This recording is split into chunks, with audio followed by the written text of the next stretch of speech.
Hey everybody, it's Tammy, and I wanted to make a video kind of responding to some, I say sad news, that sounds a bit like someone died, which isn't what happened, but some disappointing news, I suppose, that came about a few hours ago, and that's that Greg Farshdi is looking like he's going to be leaving LEGO.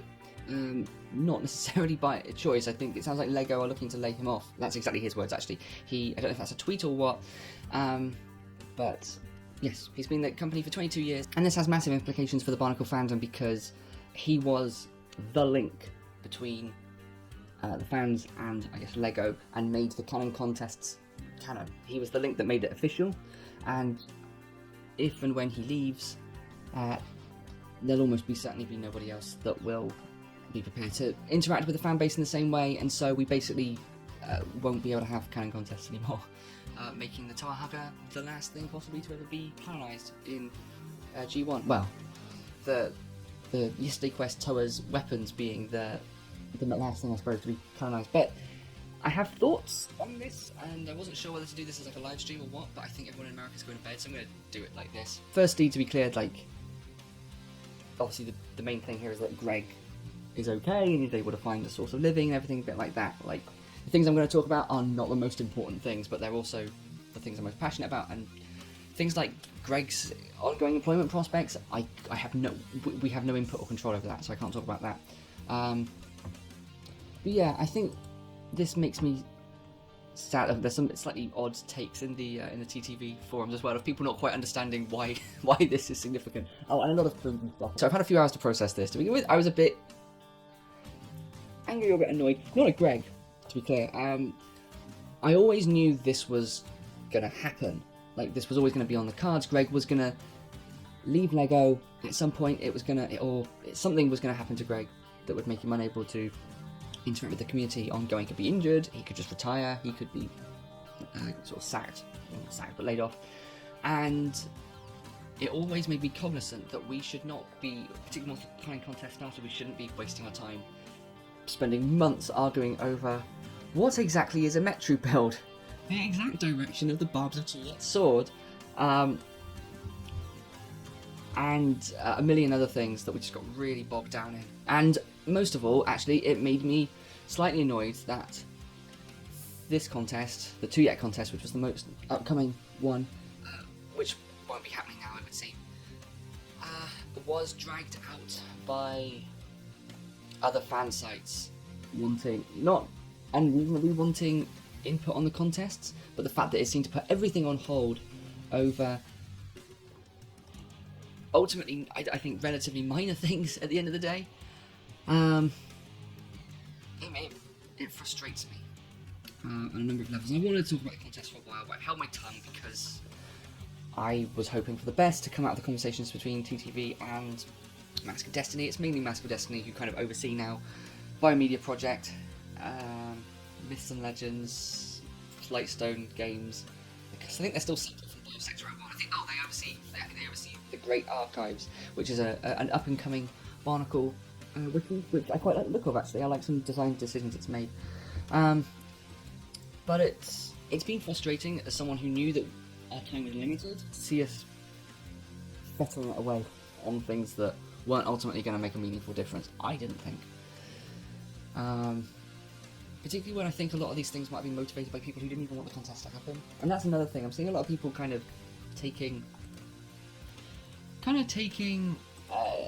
relief in it they're not happening anymore, which is fine. I think that's fine. If you didn't want the contest to happen, I think that's fine. But there was one take here, so I can't really not call people out, I suppose, when I'm literally bringing the messages up on screen. I think that the calls for contests to continue is a good one. I think that's very much in the spirit of the community, and I think that should happen. So yeah, sorry, just to be clear, in case it wasn't obvious, like, MNOG made it fairly clear that the contests aren't happening, they're dead. So, like, there may be, there may be some way in which it could continue. We might just go along with Greg approved, which doesn't make it canon in the eyes of LEGO, but I don't know. I think that's a discussion we as a community have to have. Also, some have suggested we try and get the 2-Yet contest or other contests done between now and July. if Greg was open to that, then I would really like to see 2 yet done, but the man's got to find work. Like, I think GTV have quite rightly made the decision like that. This is not the time to be bothering Greg over plastic toys. You've got to call these things in perspective. Just scrolling through this a little bit, like. Oh, one thing TTV did do is release the second list of characters they intended to have, and I'm actually kind of surprised because a lot of these were ones that were Matoran, and I thought these would be ideal for art-only contests. In fact, actually, that's another thing that annoyed me is the fact that we had 2 rounds for the Telehaga contest. But there we go. I'm surprised that Toraduma wasn't on that list. That's slightly disappointing. I mean, that was one that I particularly wanted to see. I can't necessarily make the argument that it should have been on the list or anything. But I do want to say something about like TTV and like take this with a pinch of salt, because I was working with them to a degree on trying to improve things for the next contest. But I don't think that's why I'm likely to be. That's not why I'm likely to be kind to them. It's because I respected them that I decided to work with them in the first place. And that is, whilst they also have ballsed some things up, and the 2 1-month waits in the Haga contest was, with no communication at all, was, I think, just really appalling. Quite frankly, the fact they did it once was bad enough. The fact they didn't think to touch base a second time was really bad on their part. I will say when I think that they dropped the ball. But when I look at the sheer amount of flack those guys took, I don't think completely out of proportion, and also when I see the community when it was tearing itself apart over arguments to do with canon details, what is a Metru torso. I'll never stop being haunted by the sheer amount of arguments I saw over Metru torsos, or Metru builds. When I see that they had to try and square all these circles, and they were going to piss off people no matter what, I think on the whole they made good calls. Not all the time though, but I respect them immensely for that. And I'm quite frankly amazed that they didn't say "fuck you guys, we're going home."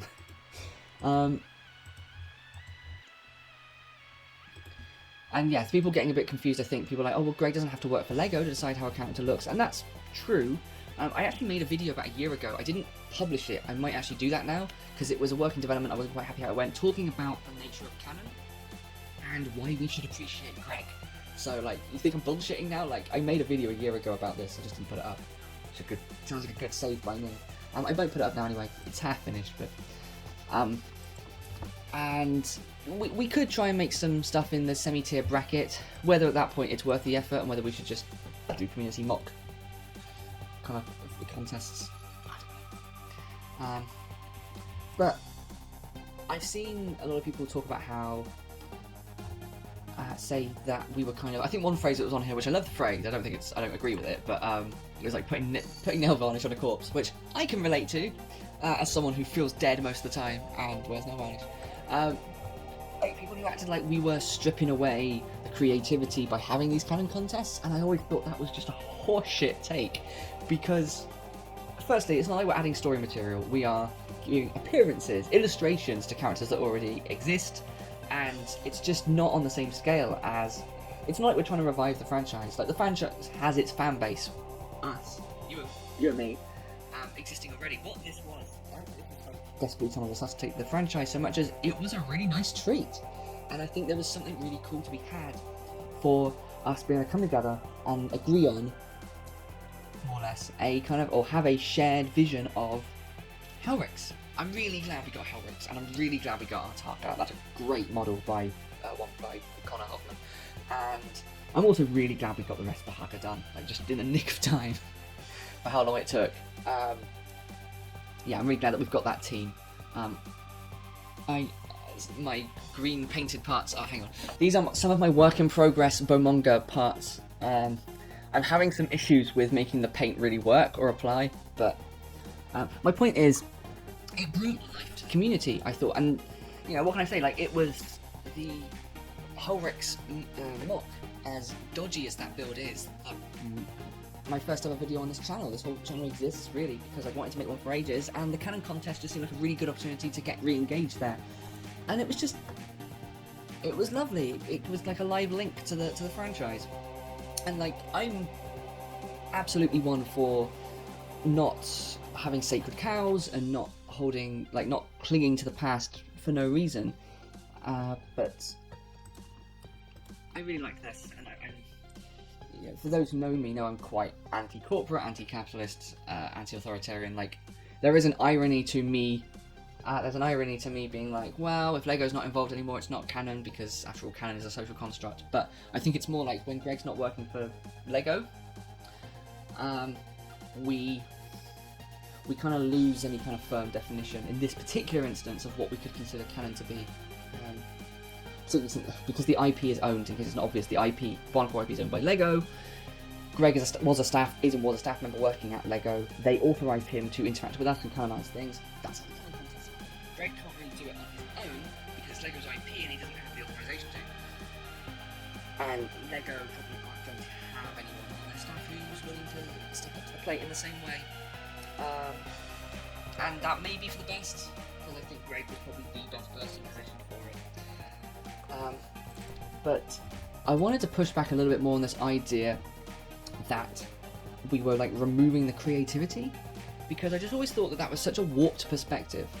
Secondly, this invited creativity to people who might not have bothered participating. I love that Frodo meme. People who might not have bothered otherwise, all came together, and we could there was an enthusiasm to these kind of contests, and it inspired new stuff and amazing artwork that I personally, if I'd been running the contest, I would have tried to pin down the details during the mock portion and allowed multiple pieces of art to be canon. I think that would have been a great idea. They did something similar with the Catavus contest back in 2010 or 11. But when you look at the Bionicle World franchise, whatever, and the sheer amount, G1, I'm talking G1, and the stuff that we don't know, it's a huge amount. There's so many species that we knew one member of and nothing else about them. Loads of islands that we'd never visited and we're never gonna visit. The people acting like us, giving an appearance, like an illustration to some characters who had already been reasonably well described or had prominent roles in media. And it wasn't like Tren Crom, where kind of the horror and the freaky nature of their appearance was part of the point. I